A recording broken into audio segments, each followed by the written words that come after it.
El título que le puse a este mensaje que quiero compartir con usted, quiero rogarle que usted me pudiera poner atención y abrir su corazón y su mente, ¿no? Porque, mire, cada mensaje que de alguna manera compartimos con ustedes, pues tiene que ver con un propósito de hacer que no solo aprender de las Escrituras, sino también modificar algunas cosas que de repente nosotros con el correr del tiempo vamos haciendo o dando por sentados, y pues ahí las dejamos, ¿no? Porque creemos que eso es parte del cristianismo, porque siempre se ha hecho y así lo vamos haciendo. Y de repente nos encontramos en un ciclo vicioso, en un círculo en donde hasta se vuelve hastío el cristianismo, hasta se vuelve cansado, dejamos de disfrutar, y se los digo si ustedes son honestos, dejamos de disfrutar realmente a Dios. Y aunque usted me diga, no es cierto, la verdad es que de repente caemos en unos vacíos, en unos huecos, en donde propio de nuestras ideas, de todo lo que nosotros vamos generando alrededor de esto.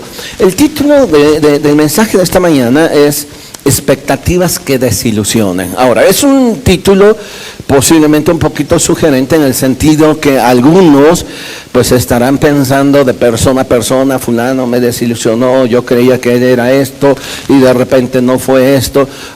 Está bien, puede ser, pero no solamente tiene que ver con relaciones, también tiene que ver a veces con lugares, como el que vamos nosotros a ver hoy en esta mañana, ¿no? Esperando que posiblemente el lugar en donde se genera esta situación, bueno, suceda algo positivo, pero lo contrario, vemos algo negativo. Por favor, acompáñeme al Evangelio de Lucas, capítulo 18. Mire, en el capítulo 18, los primeros 14 versículos, se mencionan dos parábolas. Las parábolas son historias pequeñas, como una metáfora con una enseñanza escondida. Alguna vez he explicado eso, en donde no necesariamente las parábolas eran historias reales, ¿no? O sea, no necesariamente, sino podría ser una historia ficticia. El punto no es si era verídica la historia o no, sino lo que se hacía, por lo que se pretendía, cuál era la razón por la que se enseñaba esa historia. Los maestros en la antigüedad, en el tiempo de Jesús y en el Oriente, solían usar mucho estas historias para poder ejemplificar una enseñanza y la gente le quedara más claro, como si fuera una casa, una ventana. Entre más grande la ventana entraba más luz y podía quedar más claro eso. Ahora, eso no significa que no tenían inteligencia como para aprender de otra forma, no, sino que muchas veces necesitamos en nuestra vida cotidiana una ventana más grande para poder entender algo que puede ser tan sencillo, pero a veces nos lo complicamos. Y en el capítulo 18 nosotros encontramos dos parábolas. Fíjese, del 1 al 8 usted va a ver una parábola en la que Jesús enseña sobre la necesidad de orar siempre. Así lo dice, es necesario orar siempre y no desmayar. Así que entonces la parábola primera trata de una mujer que va y pide justicia ante un juez, y el juez decide hacer de justicia después de la insistencia de esta mujer. Y Jesús compara esa insistencia con la necesidad de que cada uno de nosotros, los hijos de Dios, estamos insistiendo a través de la oración. Ahora bien, del versículo 9 en adelante, pareciera ser que ahora Jesús aterriza lo que es la oración, ahora a un aspecto práctico, a un aspecto cotidiano. Y no solamente lo deja allí, ¿no?, en lo místico, sino ora, el que pide recibe, toca y ora y ora y ora y ora, sino ahora Jesús nos lo baja ese aspecto al aspecto práctico, que tiene que ver igual con la oración, pero en ese aspecto práctico, en donde ahí es donde muchos de nosotros podemos atorarnos o quisiera atreverme a decir, la iglesia, no solo como congregación local, sino la iglesia de Jesucristo, se ha atorado en esas situaciones, ¿no? En donde hablamos mucho de lo místico, de la oración y todo eso, pero cuando lo bajamos a lo práctico, de repente nos encontramos con grandes problemas. Y allí es donde Jesús aborda esta parábola. Ahora, mire, esta parábola que se le conoce como la parábola del fariseo y el publicano, es interesante por lo siguiente. Yo creo en lo personal que aunque pudiera haber sido ficticia, lo que Jesús hizo fue, a lo mejor, es retratar algo que él había visto en el templo. Jesús muchas veces iba al templo de Herodes y llegaba a ver a la gente, el comportamiento de la gente. En una ocasión se sentó frente al arca de las ofrendas, así literal, y observaba, dice la escritura, cómo la gente llegaba y echaba sus ofrendas. Y Jesús les dijo, cuando llegó una mujer y depositó una ofrenda, dijo, esta mujer ha echado más que todos aquellos. Jesús llegaba y veía, o sea, no solamente llegaba a hacer los ritos que se hacían en el templo, él le interesaba también el comportamiento de la gente. Y pareciera ser que esta parábola del fariseo y el publicano, aunque no se nos dan nombres, parece ser que es algo que en algún momento Jesús vivió. En algún momento Jesús, cuando llegó, él vio esta escena, la guardó y pasó mucho tiempo. Y cuando llegó el momento de hablarla, la expresó, ¿sí? Ahora, veamos por favor esta parábola. Primero, voy a leerla en otra traducción, la Nueva Traducción Viviente, y después voy a regresar a la Reina Valera 60, la que posiblemente usted trae. Por favor, escuche los primeros del 9, 10, 11, 12, 13 y 14. Escúchela en esta de la Nueva Traducción Viviente. Dice lo siguiente: luego Jesús contó la siguiente historia a algunos que tenían mucha confianza en su propia rectitud y despreciaban a los demás. Versículo 10. 2 hombres fueron al templo a orar.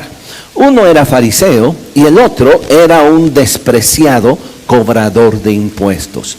El fariseo, de pie, apartado de los demás, hizo la siguiente oración: te agradezco, Dios, que no soy como los otros. Ellos son tramposos, pecadores, adúlteros. Para nada soy como ese cobrador de impuestos. Versículo 12. Ayuno 2 veces a la semana. Te doy los diezmos de mis ingresos.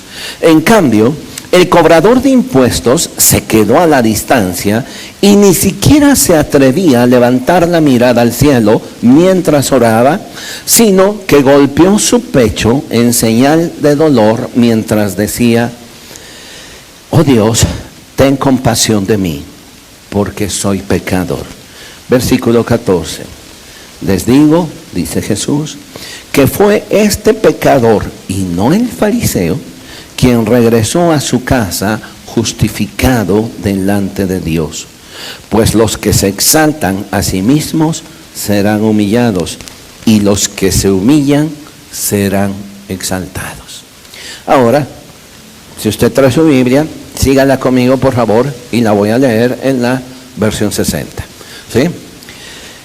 A unos, está hablando Jesús, otra vez parábola, a unos que confiaban en sí mismos como justos y menospreciaban a los otros, dijo también esta parábola.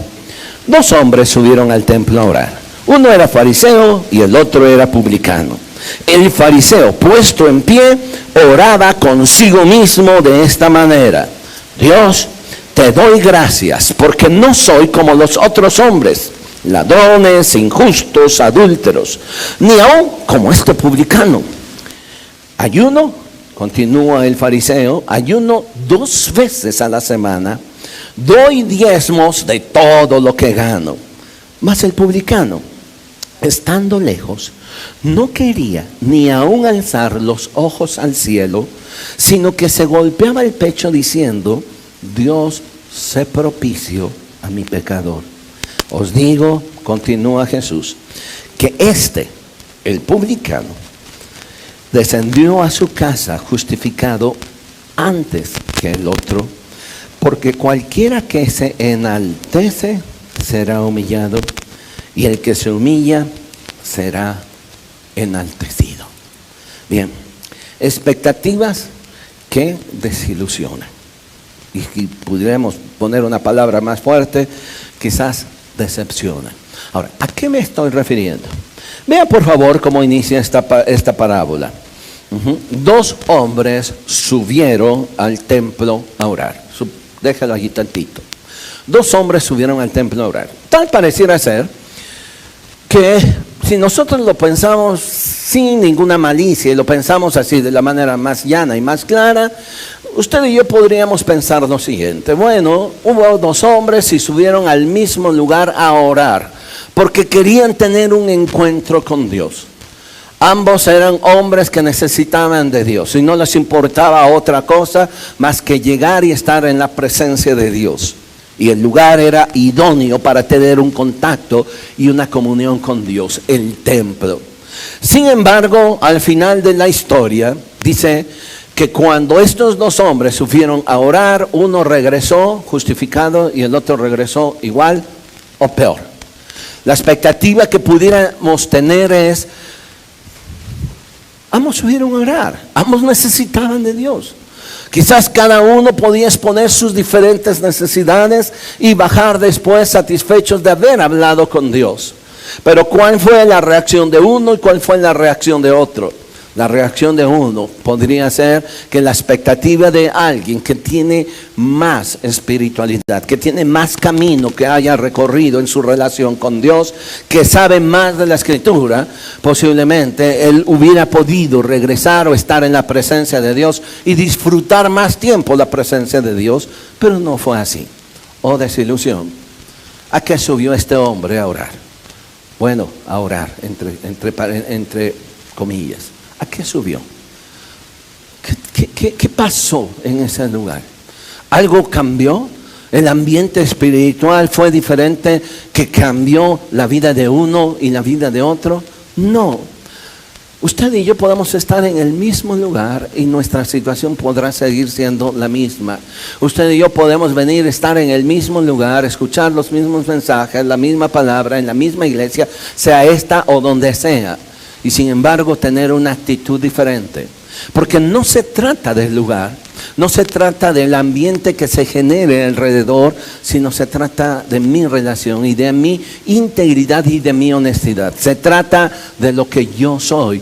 Se trata, en otras palabras, de mi actitud con la que subo y con la que deseo estar allí en ese tiempo en la presencia de Dios. Ahora, por favor, veamos esta historia. Pero para aclarar lo siguiente, déjeme contarle lo siguiente. Mire, en esta historia hay dos personajes principales: un fariseo y un publicano.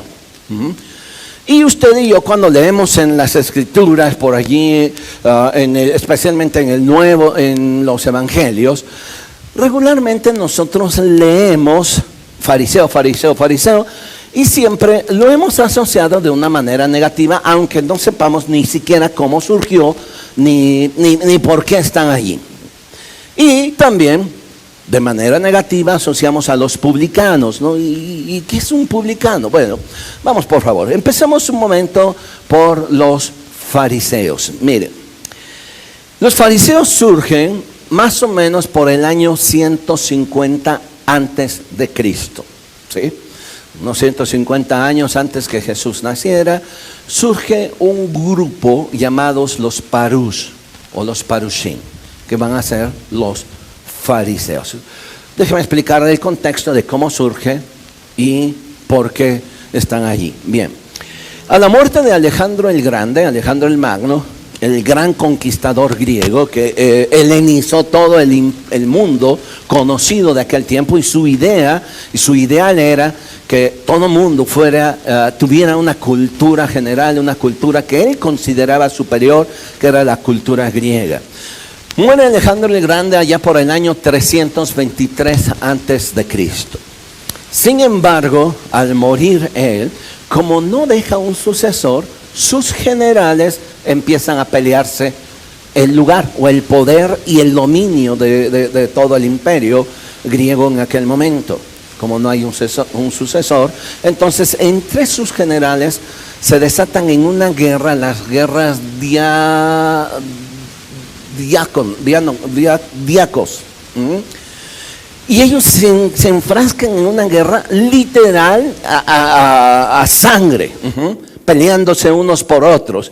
Por allí uno de los que casi no se mete para nada y que mejor prefiere salirse y formar su propio reino, va a ser uno de los reyes Ptolomeos, y que va a ser el que funda Alejandría allá en Egipto. Pero todos los demás empiezan a pelearse unos por otros, conquistando, matándose, peleándose entre ellos, siendo que un tiempo entre ellos estuvieron juntos peleando al lado de Alejandro el Grande. Bien, finalmente pasan los años y muchos pueblos son helenizados, es decir, absorben la cultura helénica. Por allá, por el año 163 antes de Cristo, surge uno de los generales, ya después posterior, un Antíoco IV Epífanes, más o menos por el año 667. Y se enclava o tiene su gobierno en la parte norte de lo que hoy conociéramos como Israel, toda esa zona que es Siria. Y él, en este caso, prohíbe hacia los judíos, les prohíbe literalmente que ellos tuvieran un crecimiento, les prohíbe muchas cosas de la religión judía. Ya no se podían hacer sacrificios, etcétera, y esto provoca una revuelta en ese tiempo, de tal manera que entonces hay una familia, la familia de los asmoneos. Espero no hacerles bolas. Esta familia, queriendo rescatar sus raíces judías y luchar contra todo lo que les estaba absorbiendo los griegos, ellos se levantan en una revuelta, hacen una revuelta que va a ser conocida como la Guerra de los Macabeos. Usted puede leer esta historia en el primer y segundo libro de los Macabeos, que está allá que se le conocen como uno de los libros deuterocanónicos. Bien, los Macabeos o la familia asmonea literal gana. Gana, y entonces lo que hacen ellos, especialmente en la parte de Israel, es ahora imponer ellos sus reglas, sus leyes, queriendo poner orden, y queriendo poner no solo orden, sino regresar a sus raíces judías. Lo que hacen ellos es imponer sus reglas, y entonces lo que hacen es desconocer a los sacerdotes. Les explico rápidamente.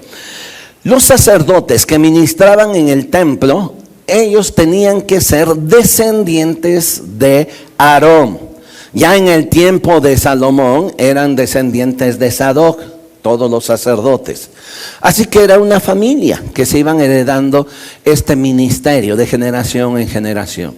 Cuando los asmoneos llegan, pues ellos desconocen a todos los sacerdotes que eran descendientes precisamente de Aarón y luego de Sadoc, y ellos imponen sus propios sacerdotes.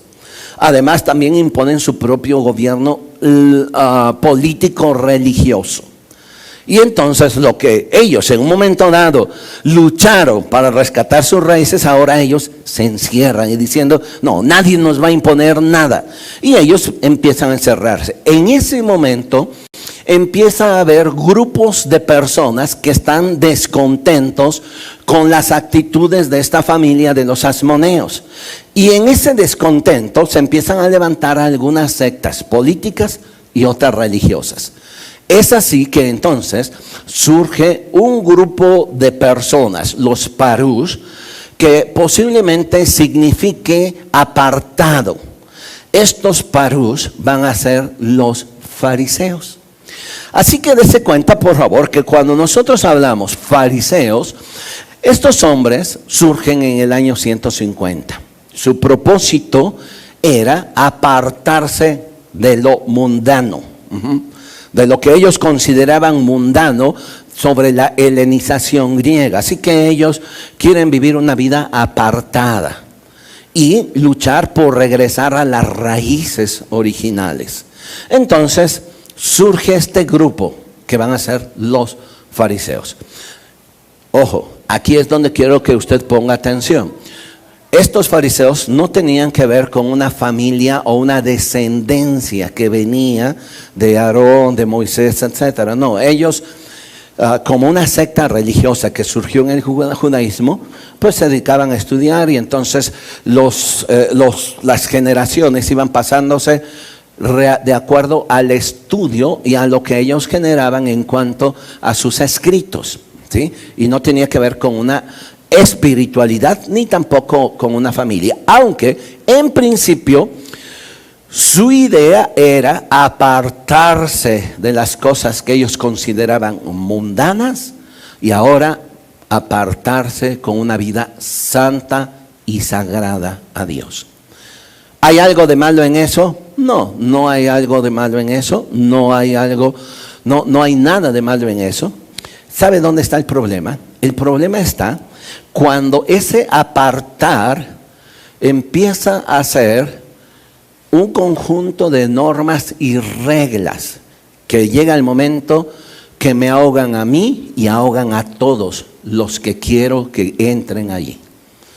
El problema no es apartarse, el problema ahora surge en el conjunto de reglas, en que yo hago un cajón y en ese cajón los únicos que van a entrar son los que solamente yo puedo medir o van a ser medidos conforme a mi percepción de santidad.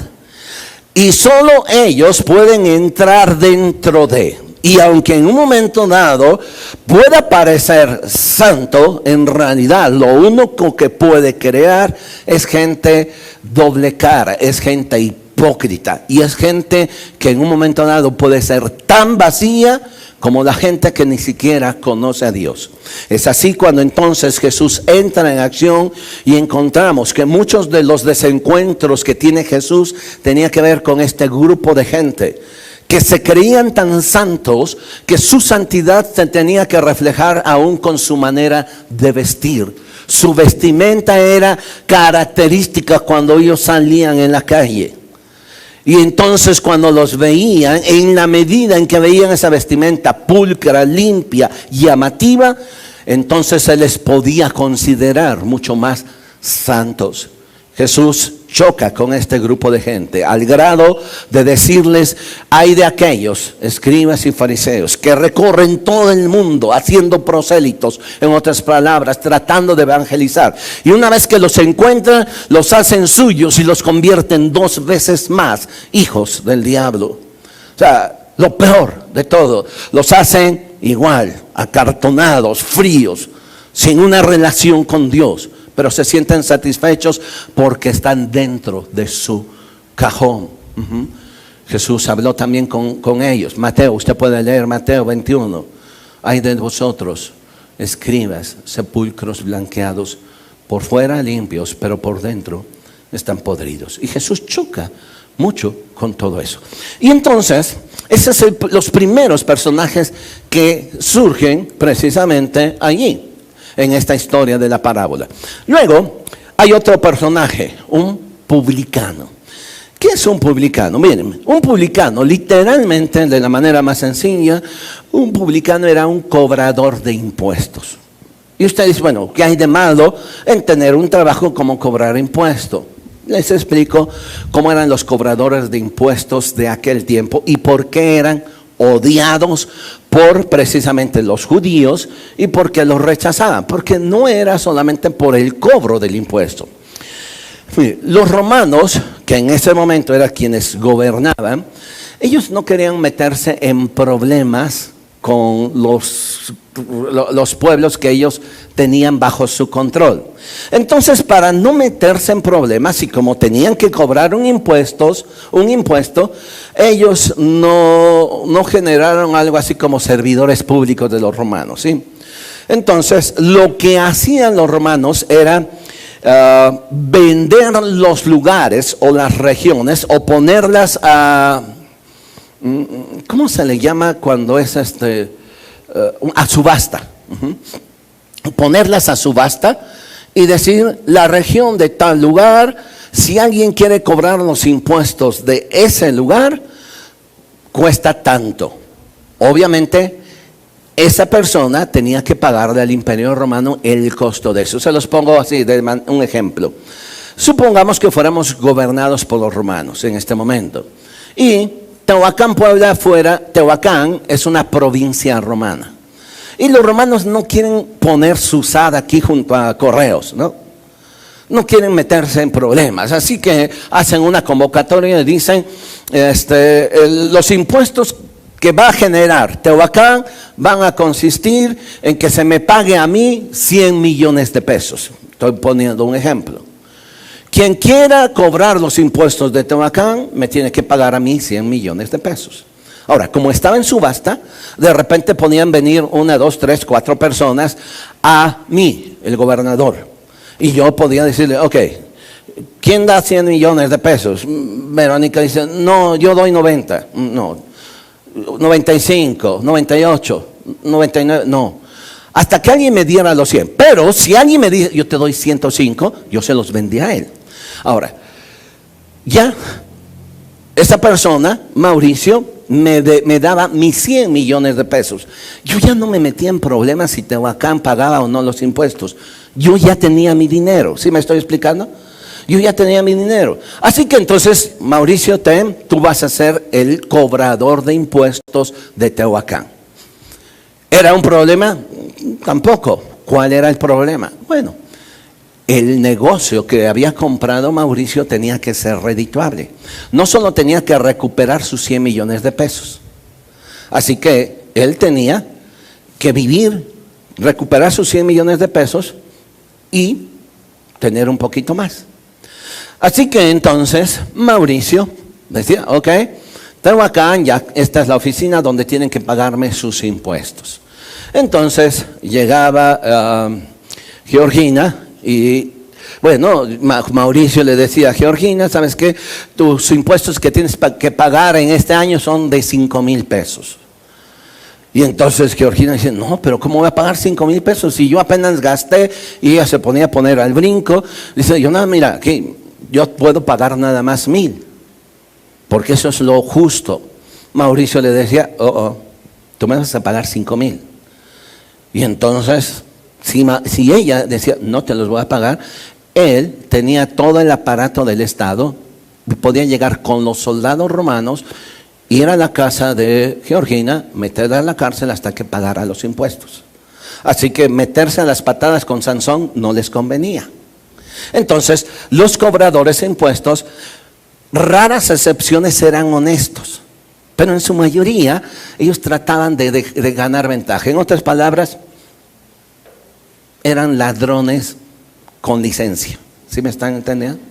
Entonces, podía pagar, o sea, podía ser injusto, pero no me interesa. Yo romano, a mí no me interesa. Tú ya me pagaste los 100, mira, daste bolas y peleate con quien tú quieras. Yo te ofrezco los soldados para que tú pongas en orden todo lo que está pasando allí. Ahora bien, eso era un cobrador de impuestos. Eso era un publicano. Por eso eran odiados los publicanos, ¿sí? Pero los dos tenían una función. En principio, el fariseo, por principio, o sea, su ideal era bueno. ¿Cuál era? Apartarse del mundo para vivir para Dios. ¿Dónde empezó el problema? El problema fue cuando se cayó en legalismo, cuando se cayó en reglas, cuando se cayó en comparaciones, él sí, o todos se tienen que parecer a mí. Y no me importa lo demás. ¿Era malo ser fariseo? No, porque de hecho nosotros encontramos dos personajes en el Nuevo Testamento que se convirtieron al cristianismo y que fueron fariseos. Uno de ellos fue aquel hombre que llegó en la noche y tocó la puerta y le dijo a Jesús: Maestro, sabemos que tú vienes del cielo porque nadie puede hacer las obras que tú haces. Y Jesús se volteó y le dijo: tienes que nacer de nuevo. ¿Quién fue? Nicodemo. Era un fariseo. Otro de ellos fue el que escribió en su mayoría las epístolas del Nuevo Testamento y que llegó a decir: si alguien tiene que jactarse de algo, soy yo, fariseo de fariseos. ¿Quién? Pablo, que llegó, o Saulo de Tarso, y después a ser Pablo. Así que está entendiéndome, el problema no era la situación de ser fariseo, el problema es el traer mi regla. Todos los demás, en caer en una situación en donde yo señalo a todos y nadie me señala a mí, en un orgullo, en una soberbia. ¿Cuál era el problema de un publicano? El ser un ladrón. Porque hasta uno de los discípulos de Jesús, que estuvo entre los 12, era publicano. Y que cuando Jesús pasa y lo llama, él precisamente estaba sentado en el banco cobrando sus impuestos. ¿Sí? Así que nosotros tenemos estos dos personajes. Ahora, hasta aquí está la historia clara. Dos personajes, un fariseo y un publicano. ¿Vamos bien? Ok, bien. Ambos van al templo a orar. Ahora, vuelvo a repetir, aunque es una historia ficticia, yo creo que sí, Jesús en algún momento sí vio qué es lo que pasaba allí. Porque él llegaba y observaba las actitudes de la gente, el comportamiento. Porque usted sabe que nuestros hechos gritan más que nuestras palabras. Usted sabe que nuestro comportamiento habla mucho más de quiénes somos en realidad. Y no tanto lo que nosotros decimos ser. Así que cuando Jesús relata esta historia, posiblemente Jesús había visto en algún momento a este fariseo y a este publicano. Nunca les preguntó el nombre. Lo guardó y cuando llegó el momento contó esta historia. Dos hombres subieron al templo a orar. Uno era fariseo y el otro era publicano. Ambos llegaron al mismo lugar. Ambos llegaron en apariencia con esa necesidad de buscar a Dios, con esa necesidad de tener una relación con Dios. Pero ahí empieza Jesús ahora a separar las dos cosas. ¿Cuál es el problema del fariseo? ¿Cuál es el problema de tener una expectativa y que al final de todo me desilusiona?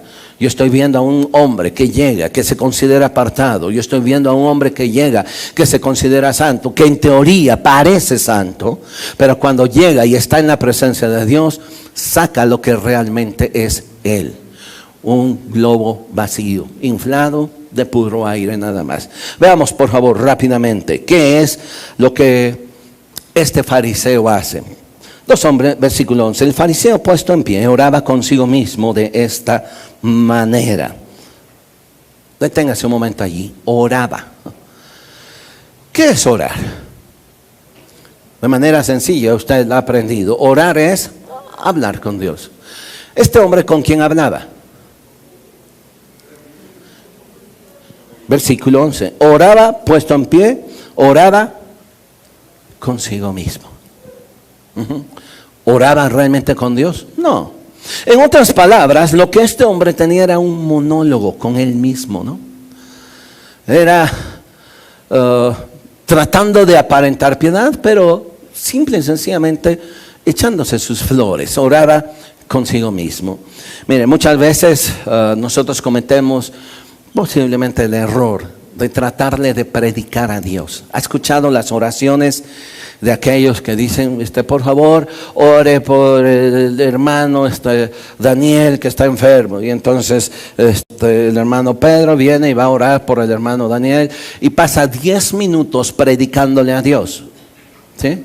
Señor, yo en esta mañana nos acercamos delante de ti porque tu palabra dice que el que se acerca a ti, Señor, en Juan 3:16 dice que tú amaste a todo el mundo. Y Señor, oramos por el hermano Daniel porque en Isaías 53 dice que tú llevaste nuestras enfermedades. Como si Dios no supiera la Biblia, ¿no?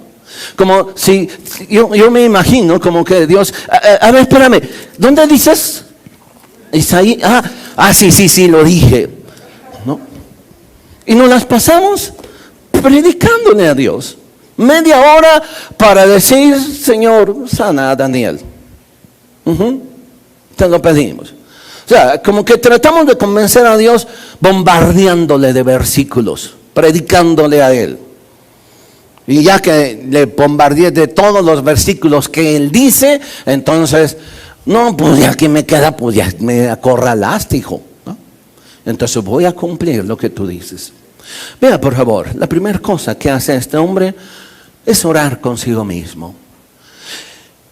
¿En qué momento? Y ahora yo les decía, mire, en teoría y en origen, el origen de un fariseo era correcto. Salir del mundo y meterse para apartarse de Dios. ¿Hay algo de malo en eso? No. Pero ¿cuál es el problema? ¿Qué es el problema en la definición que nosotros decimos tener de mundo? El mundo es esto, lo otro. Y cuando en realidad eso es el mundo. Y si todas las cosas son mundanas, el único lugar santo, ¿cuál puede ser? El mundo, es que el mundo es, o sea, el mundo. O sea, ¿qué es el mundo?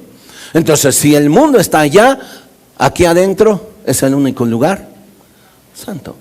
¿Quiénes hemos hecho la diferencia entre sacro y profano, entre sacro y mundano? Nosotros. Usted escucha música y dice música sacra. ¿Quién surgió? ¿Surgió en el Salmo 20? No. Salud.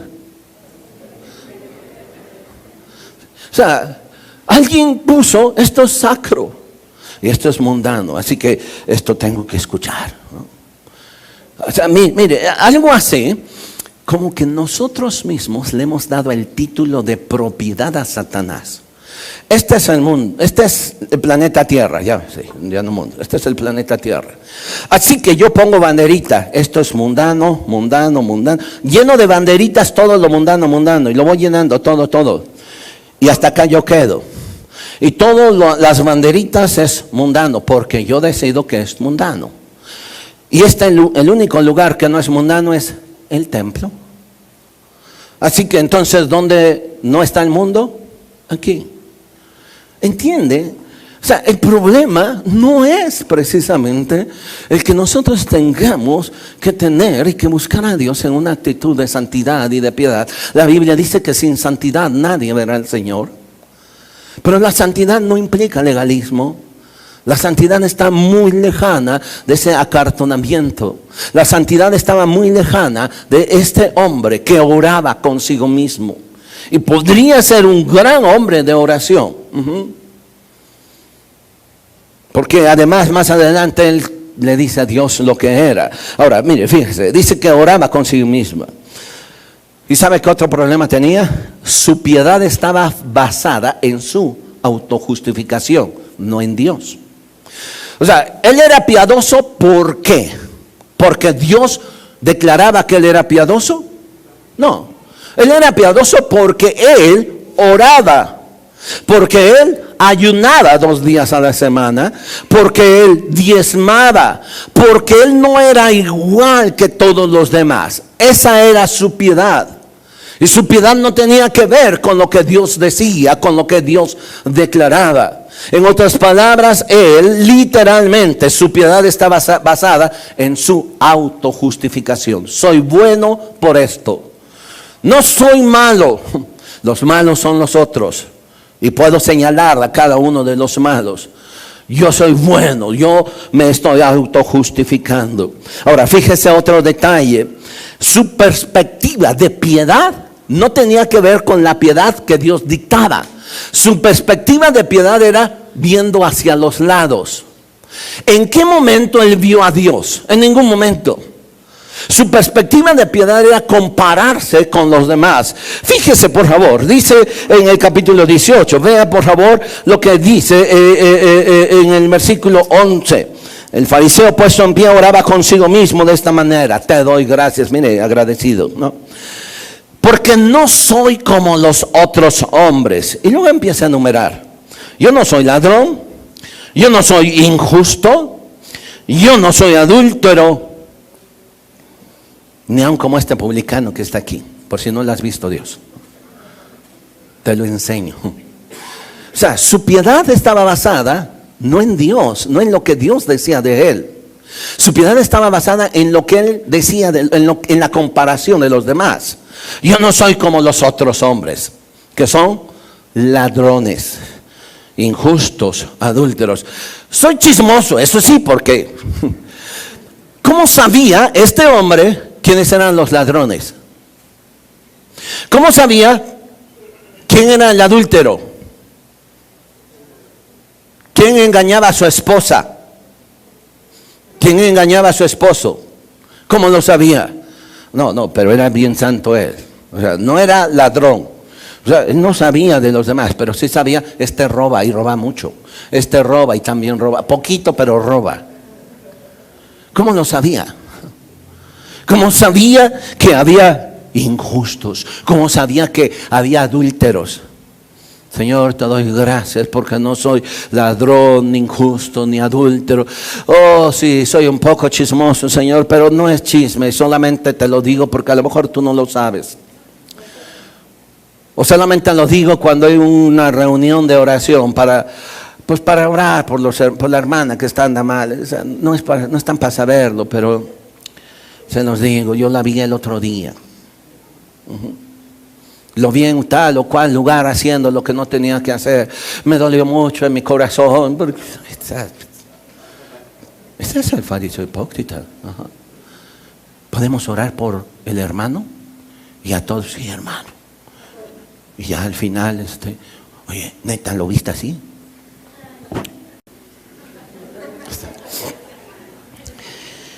Su justicia, su piedad era en comparación, lateral, viendo hacia la gente, en ningún momento a Dios, ¿sí?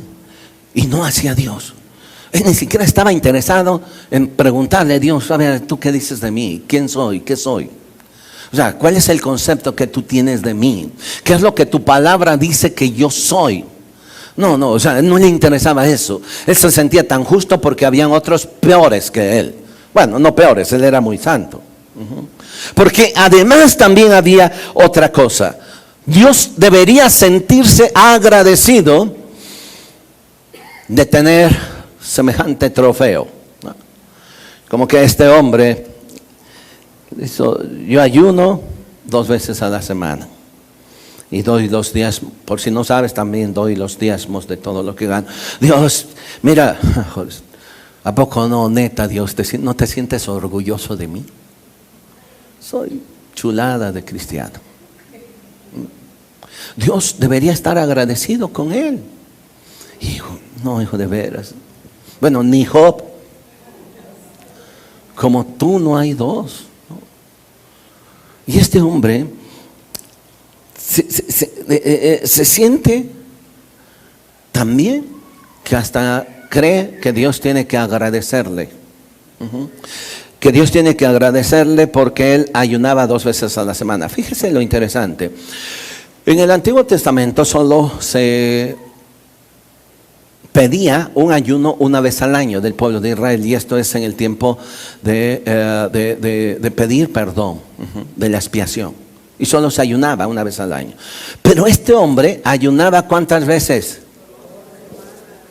2. ¿Sabe qué días? Lunes y jueves. ¿Cuántas veces ayunan ustedes? Se malpasan, ¿verdad? Pero no se ayunan. Era mejor que muchos de nosotros. Luego dice: doy los diezmos de todo lo que gano. Mira, si tú vienes, mesa es una auditoría, limpios de todo lo que gano. Híjoles, yo creo, ¿qué pastor no quisiera tener un hombre así? en su iglesia, como oveja. Uno que ayuna 2 veces a la semana, pastor, yo estoy ayunando para que su fe no decaiga. Gracias. Pastor, yo estoy dando los diezmos de todo lo que gano. Si así fuera, ya hubiéramos terminado Huerto del Rey hace 5 años. Doy los diezmos de todo lo que gano. Este hombre le recuerda a Dios sus obras piadosas, por si Dios no lo sabía, ¿no? Si Dios no lo sabe, te lo recuerdo, porque es que has de estar tan ocupado en tantas cosas. Ayuno, diezmo, soy fiel, soy estricto. Pero aquí hay un problema. ¿Mintió el hombre? No, estaba diciendo la verdad. No mintió. Jesús en ningún momento dijo, y es un mentiroso porque no es cierto, no dan los diezmos de todo, cuando se acuerdan nada más. No, este hombre estaba diciendo la verdad. ¿Sabe cuál fue el problema de este hombre? El problema no fue lo que dijo. ¿Sabe cuál fue el problema? Lo que no dijo. ¿Qué es lo que no dijo? Sus pecados. ¿Qué es lo que dijo? Los pecados del publicano. Y no soy como este que está allí. Y fíjese, mire, fíjese por favor. Dice, vea en el versículo 13. Mas el publicano, ¿cómo dice? Estando lejos. ¿Sí lo vio? Ok, mire, fíjese. O sea, los ojos del fariseo son un escáner. O sea, tienen, ¿cómo se llama? Hay un héroe de los cómics que tiene una mirada de rayos X que ven todo. ¿Superman? Ok, bueno. Este tiene un escáner que ve todo.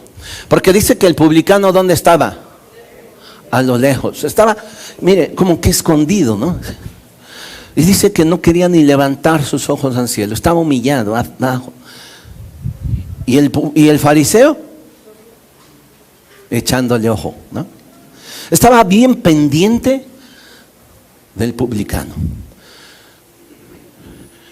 ¿Cuál es el problema de muchos cristianos? Que estamos más pendientes de los demás que de nosotros. ¿Sí o no? Vuelvo a regresar. ¿Cuál fue el problema del fariseo? ¿Lo que dijo? No, lo que no dijo. No confesó sus pecados, pero sí confesó los pecados de los otros. Porque lo sabía. El problema número 1 de muchos de los que nos llamamos cristianos es que en algún momento iniciamos bien. En algún momento iniciamos bien nuestra carrera de amor a Dios, de buscar, de integridad. Y queríamos saber de Él todo. Pero con el correr del tiempo nos fuimos amañando. Nos fuimos haciendo añejos, viejos. Y nos fuimos sintiendo mejores que los demás. Yo tengo en el Evangelio 20 años. Te felicito. No, este tiene 10. Cuando llegan los 20, a ver, ¿qué vamos a hablar? Ojalá tengamos una actitud de frescura siempre. Nunca perdamos la capacidad de asombro con Dios. Pero nuestra capacidad de asombro con Dios, en nuestra relación con Dios, ¿sabe cuándo la empezamos a perder? Cuando empezamos a ver los demás y dejamos de ver a Dios. Cuando empieza a ver al publicano que está allá escondido atrás orando y usted sabe, es ladrón, es adúltero, yo sé con quién anda. Estamos pendientes de todos los demás. Mire, le quiero hacer una pregunta. Si usted fuera el publicano y ese día usted tuviera un gran pesar y usted fuera a orar porque usted se sentiría pecador, y Señor, quiero que me bendigas. Aunque no tenga problema, usted siente todo el peso del pecado. Y usted llega a ese lugar y de repente usted, mientras está allí inclinado, su oración tan sencilla: sé propicio a mi pecador. no escucha nada, pero de repente usted siente la mirada así de rayos X de alguien que está, y usted voltea, ¡ay! Ahí está el hermano. Y ese le empieza a decir, eres esto, el otro, y le empieza a señalar. Yo quiero hacerle una pregunta. ¿Regresaría mañana? Con toda la necesidad de Dios que usted tenga, usted no regresaría mañana. ¿Qué ha pasado en nuestras iglesias? ¿Qué ha pasado con los cristianos que nos sentimos con todo el derecho de traer nuestra lista? Verónica, más o menos. Ahí la llevas, hija. Mauricio.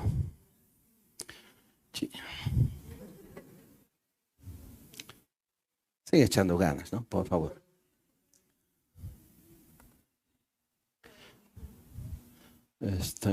Marcos. Mi hijo, ese vestido, esta vestimenta no es de cristianos. ¿Ves? Te vistes como un pagano. Porque aquí habría que preguntar. No sé, ¿hay alguien que se dedique a coser o a vestido, algo así? Antiguamente yo me acuerdo, porque ahora ya es todo por internet, cuando alguien quería hacerse un vestido, iba con la costurera y la costurera le enseñaba una revista que se llamaba Figurín, ¿es así? Creo que ya ni existen los figurines, ¿no?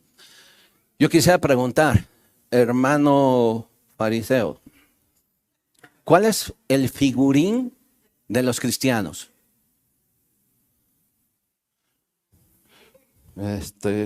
Gris. Ahí ya le estoy rayando aquí, ¿no? Gris. Bueno, casi que parezca Amish, ¿no?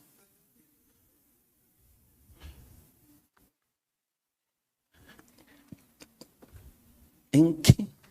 Vuelvo a repetir, si usted fuera publicano y usted llega con una necesidad aquí, pero usted siente en la mirada del hombre santo que ora, que diezma, que ayuna, que no es como todos los demás, y siente esa mirada de rechazo y de desprecio, y si puede se la dice, ¿usted regresaría el otro día? ¿Por qué pretendemos que en nuestras iglesias la gente conozca al Señor cuando nosotros mismos ni siquiera les abrimos los brazos? Cuando nosotros mismos solo estamos viendo fulano, sutano, mengano.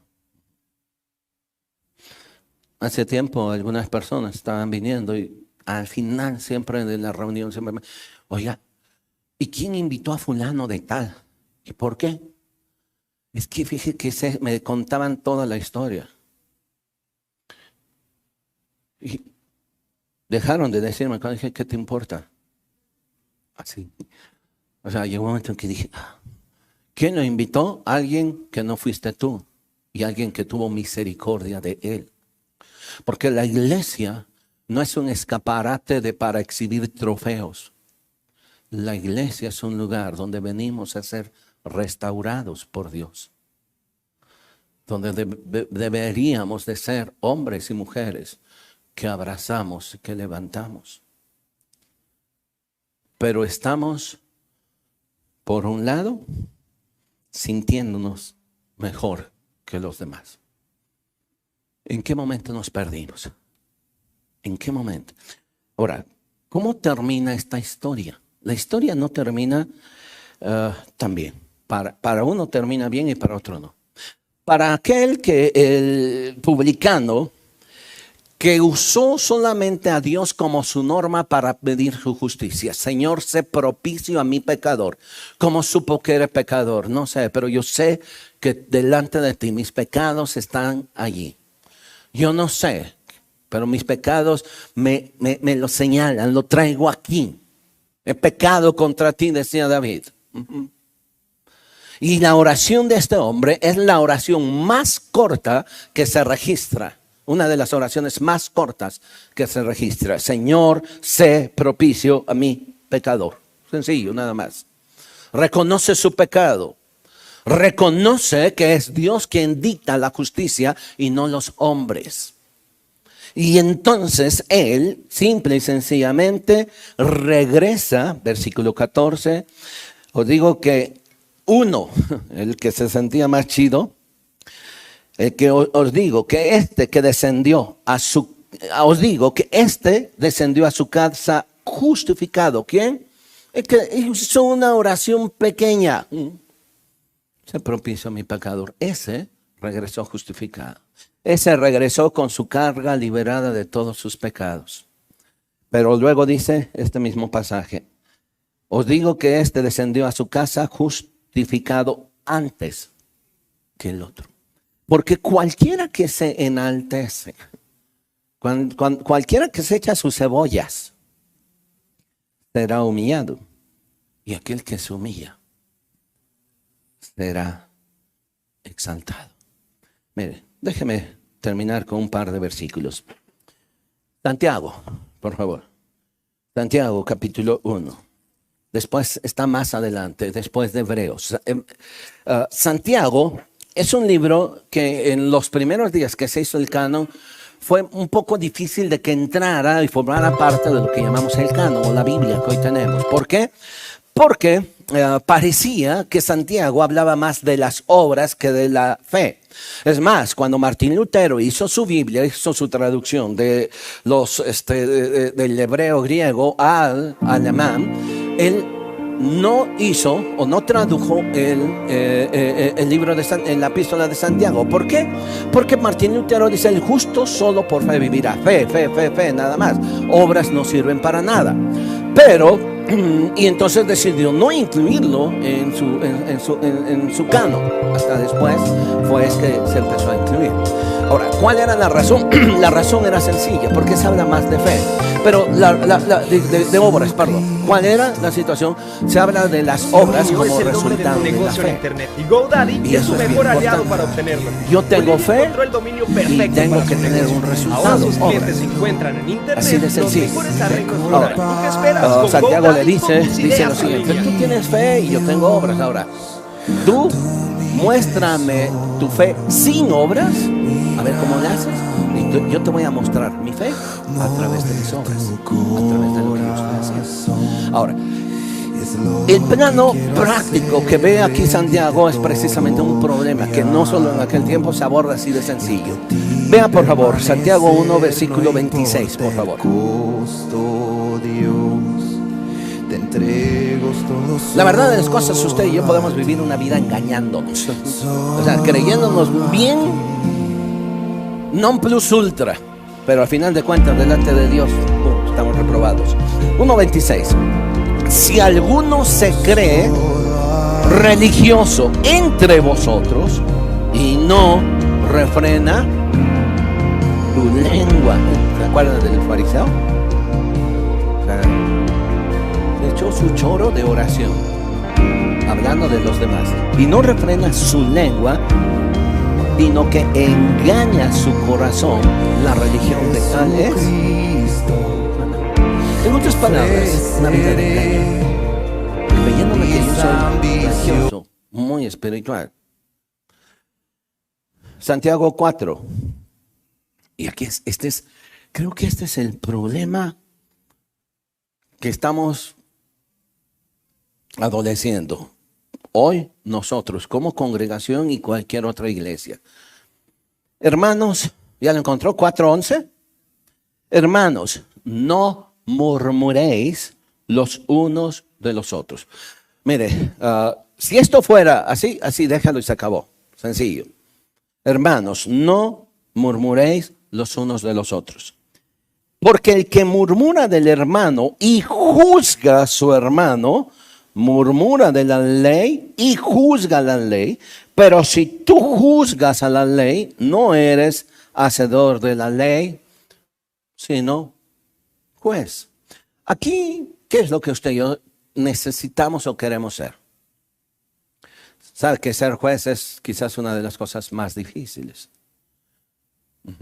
Aún mismo, en una ocasión llegaron a Jesús y le dijeron, Señor, dile a mi hermano que parta la herencia conmigo porque tenemos una herencia y nos estamos peleando. Y Jesús le dijo, ¿y quién me puso como juez entre ustedes? Yo no vine. O sea, cuando nosotros vamos y venimos al Evangelio, nosotros vamos a encontrar un Evangelio que restaura, que sana. Ahora, esto no significa que no podemos tener bien claro lo que significa santidad, pero sí tenemos que tener bien claro la diferencia o la línea que nosotros creemos que es mundano y que no está en la Escritura. Y eso lo tenemos que tener bien claro. Pero además de todo eso, hay algo que usted y yo siempre debemos de tener. Ahora, mire, no murmuréis los unos a los otros. El que murmura del hermano y juzga a su hermano, murmura de la ley y juzga la ley, pero si tú juzgas la ley, no eres hacedor de la ley, sino eres un juez. Ahora, mire, este versículo no está allí, pero me estoy acordando. Vea, por favor, Gálatas capítulo 6. Mire, rápido, con este y un versículo más. Aguánteme tantito. Gálatas 6. Hermanos, está hablando aquí el hermano Pablo que un día fue fariseo, pero es que se había despojado y está diciendo, hermanos, si alguno fuere sorprendido en alguna falta, o sea, sorprendido, no es que ande de chismoso, ¿sale? O sea, ninguno de los que está aquí es policía de Dios, o si usted es policía de Dios, le felicito. Pero dice, si alguno fuere sorprendido en alguna falta, vosotros que sois espirituales, aquí ya empieza, si lo es, adelante. Vosotros que sois espirituales, ¿qué tienen que hacer? Restaurarle con espíritu de mansedumbre. Y luego, ¿qué dice? Considerándote a ti mismo, no sea que tú también seas tentado. Sobrellevar los unos las cargas de los otros y cumplir así la ley en Cristo. Ahora, ¿cómo me puedo liberar de esto? Sencillo, mire, con esto y terminemos. Quiero que se ponga en pie conmigo, por favor. Mientras usted se pone en pie, por favor, abrimos el Salmo 51, si fuera tan amable. Hay un versículo que quiero dejarle. Pero mire, el Salmo 51 lo escribe David cuando él reconoce su pecado, cuando él ve a Dios y se ve a sí mismo como lo peor, la cucaracha más vil. Bueno, no, hasta avergonzado. ¿Sabe por qué? Porque él queriendo esconder su pecado, llega un profeta y le dice, le cuenta una historia y en esa historia le dice, mira, había un hombre que tenía una ovejita y otro tenía muchas ovejas. ¿Y qué crees? Que el que tenía muchas ovejas, que va el que le roba la ovejita que tenía. ¿Tú qué crees? ¿Qué haremos con este hombre? Y David enojado le dice, no, pues lo matamos, este gandalla. Y entonces Natán le dice, eres tú. Dice, porque tú te robaste a la esposa de Urías Eteo. Y tú teniendo un montón de mujeres, vas y te robaste eso. Así que imagínense, además de que el pecado lo tenía así, no lo podía ocultar, qué vergüenza pasó, ¿sí o no? Ser descubierto así infragante. Yo no fui. No, el niño que pintó toda la pared con crayón. No, mamá, yo no fui. Y crayón acá. Y fíjense que escribe este salmo y vea lo siguiente. Miren, nada más rápido. Vea versículo 2. Las frases que escribe David. Lávame. Luego, límpiame. Versículo 7. Purifícame. Allí mismo, en el 7, lávame. Luego, versículo 9, borra. Versículo 10, crea en mí, oh Dios. Versículo 10, ahí mismo, renuévame. Versículo 10, vuélveme el gozo. Versículo 14, líbrame. En ningún momento David se autojustifica. En ningún momento David minimiza su pecado. Al contrario, él le dice, lávame, Dios. O sea, ¿para qué te pido que hagas otra cosa? Lávame. No sé cómo lo puedes hacer, pero lávame. Y ahora, ¿cómo me libero de esa actitud farisaica que daña no solo mi vida, porque yo termino amargado. Un fariseo termina amargado. Ajá. Porque anda viendo y señalando a los demás. Y termina solo. ¿Quién quiere estar con ese mugroso? No, nadie. Ajá. Fariseo termina solo, amargado. Bueno, encuentra otros iguales que él y se echan una buena charla. Pero no solo me daña a mí, daña a otros. Jesús, hablando de los fariseos, él dice: ay de vosotros, porque ustedes cierran el cielo. Ni ustedes entran y ni dejan entrar. ¿Por qué? Porque es tan difícil. Solo los más santos. Pero tú no puedes entrar. Nadie puede entrar. ¿Cómo me despojo? Fíjense la actitud que tiene. Con esta termino. Leemos juntos el versículo 17, por favor. ¿Sí? Los sacrificios de Dios son el espíritu quebrantado. Al corazón contrito y humillado no despreciarás tú, oh Dios. ¿De qué se agrada a Dios? ¿De cuáles son los sacrificios que se agrada a Dios? Un espíritu quebrantado. Si usted ve el versículo 23, dice: ¿por qué tú no quieres sacrificio que yo lo daría? ¿De qué te sirve que yo te dé todos los holocaustos si mi corazón no lo tienes? Los sacrificios de Dios son el espíritu quebrantado, al corazón contrito y humillado. ¿Cuál era el corazón del publicano? Ni siquiera sabía orar. Ahí estaba: sé propicio a mi pecador, nada más. Al corazón contrito y humillado tú no despreciarás. Cierre sus ojos, por favor, ahí en su lugar. Yo quisiera, antes de terminar, si hay alguien en esta tarde que viene por primera ocasión, o segunda, o tercera, y no ha recibido a Jesús en su vida, hoy yo quiero invitarle, de veras, de corazón, que reciba a Jesús. No le estoy hablando de entrar a la iglesia. Yo le estoy hablando de abrir su corazón y decirle: Señor, te necesito y te quiero recibir. Si alguno está así, yo quiero hacer una breve oración con usted, pero al final yo quiero pedirle algo. Al final, las personas que le recibieron tienen un pequeño paquete para entregarles a ustedes, con una información de cómo empezar esa relación con Dios. Si alguno de ustedes quisiera recibir a Jesús como Señor y Salvador, de manera sencilla, dilo con todo tu corazón. Expresa estas palabras conmigo diciendo: Señor Jesús, te entrego mi vida. Reconozco que soy pecador. Reconozco que hoy te necesito. Y quiero pedirte que tú entres a mi vida. Te doy muchas gracias por morir por mí en la cruz. Quiero que tú me hagas tu hijo. Gracias, Jesús. Y ahora, quienes estamos aquí, ¿cuántos con el tiempo nos hemos hecho fríos, apáticos? Recuerda, y yo no le estoy hablando del primer amor, le estoy hablando de actitudes que nos van matando, que nos mataron, donde ya no sentimos ese gozo, no sentimos el gozo que sentía David cuando decía: yo me alegré con los que me decían, a la casa del Señor iremos. Algo pasó, algo perdimos. Sabemos mucho, pero a veces nuestra relación solo es horizontal. Nos comparamos con los demás, somos mejores, tenemos una bonita familia, más o menos. Hay otras familias que están peor, hay otros padres que están peor, hay otras madres que están peor, otros hijos que están peor.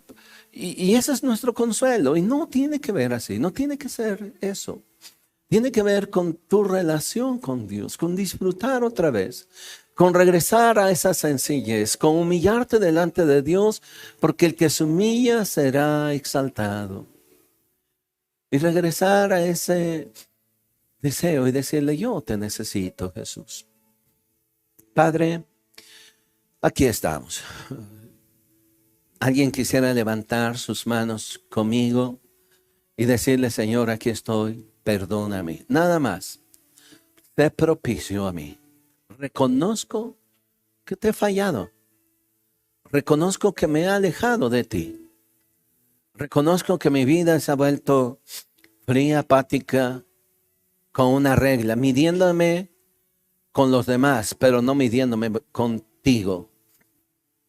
Yo quiero hoy, de manera sencilla, entregarte mi vida y entregarte mi corazón. Padre, aquí estamos. Guárdanos. Toma nuestras manos y podemos decirte con todo nuestro corazón. Queremos tener ese corazón contrito y humillado delante de ti. Gracias, Jesús.